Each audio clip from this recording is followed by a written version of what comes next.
বৃষ্টিটা শুরু হয়েছে রাত্রে থেকে, প্রচুর পরিমাণে বৃষ্টি হচ্ছে, মানে এরকম বৃষ্টি হচ্ছে ফ্লাড হয়ে যাচ্ছে। এই যে আমাদের পেছন দিকটা যেখানে বাইক সাইকেল রাখা হয় সেই জায়গা তো কোনো বৃষ্টির জল জমে, আর একটু বৃষ্টি হলে মনে হচ্ছে বাইকটা সব ডুবেই যাবে, এরকম বৃষ্টি হচ্ছে। তো কিছু করার নেই, বৃষ্টি তো হবেই বর্ষাকালে, তাই না? আর বৃষ্টি হলে মানে বাড়ি ঘর একদম ভালো লাগে না, ঠিক জল কাদা জমে যায়। তো গুড মর্নিং এভরিওয়ান, কেমন আছেন? আশা করছি সকলেই ভালো আছেন। তো এখন বাজে 10টা, এখন থেকে ভিডিওটা শুরু করলাম। আমার নতুন আরও একটা ভিডিওতে সবাইকে স্বাগত জানাই। তো আজ বৃষ্টির দিন বলেও অনেকটা দেরি করে উঠেছে।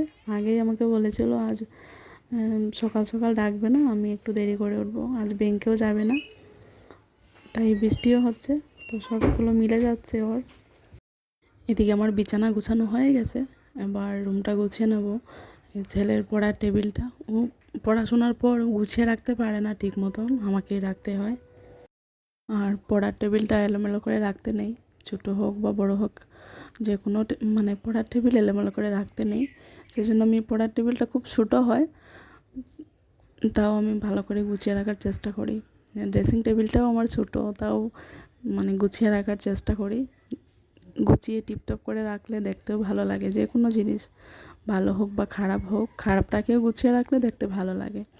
আর আমার মেশিনটা আমি ডেইলি মুছি, আবার ডেইলি কাপড় দিয়ে ঢেকে রাখি। কাপড় দিয়ে যে ঢেকে রাখি তাও ভিতরে ধুলা ঢুকে যায়, এরকম ধুলা পড়ে।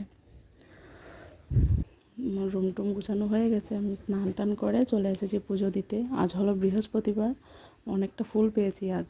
তো ফুল পেয়েছি বলে আজ মনটা ভালো হয়ে গেল। জানেন তো, কোনো দিন আমি ফুল না দিয়েও পুজো করি, কিছু করার নেই, ফুল পাই না। তো আজ অনেকটা ফুল পেয়েছি, ফুল দুব্বা আমি সব নিয়ে এসেছি এখানে। আম পাতা, আজকে তো বৃহস্পতিবার, আর বৃহস্পতিবারে পুজো করতে আমার অনেকটা লেট হয়।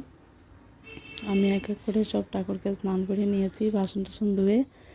এবার আর আমি এই ঠাকুরের বাসনগুলো আমি যে কটা স্টিলের আছে এগুলো তো সার্ফ দিয়ে ধুয়ে নিই, আর যে কটা ওই পিতলের তামার আছে এগুলোকে আমি অল্প নুনের মধ্যে মানে লেবুর মধ্যে অল্প নুন দিয়ে ভালো করে ঘষে তারপর সার্ফ দিয়ে ধুয়ে নিই, খুব সুন্দর হয় দেখতে।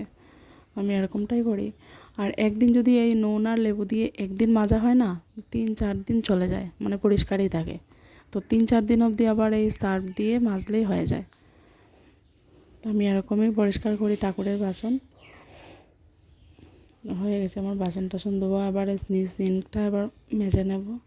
এই বাসন ধোয়ার সিঙ্কটাও আজকে নোংরা, আর প্রতি বৃহস্পতিবারে আমি পুরোটা পরিষ্কার পরিচ্ছন্ন করার চেষ্টা করি, কারণ বৃহস্পতিবারে পুজো করতে অনেকটাই লেট হয়, এগুলা করতে করতেই লেট হয়ে যায়।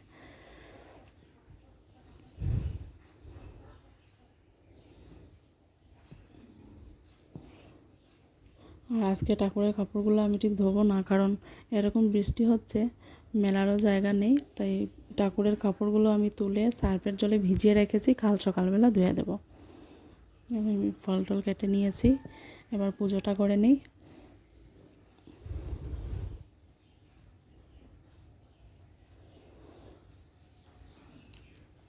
হয়ে গেছে আমার পুজো করা কমপ্লিট, তো এবার যাবো।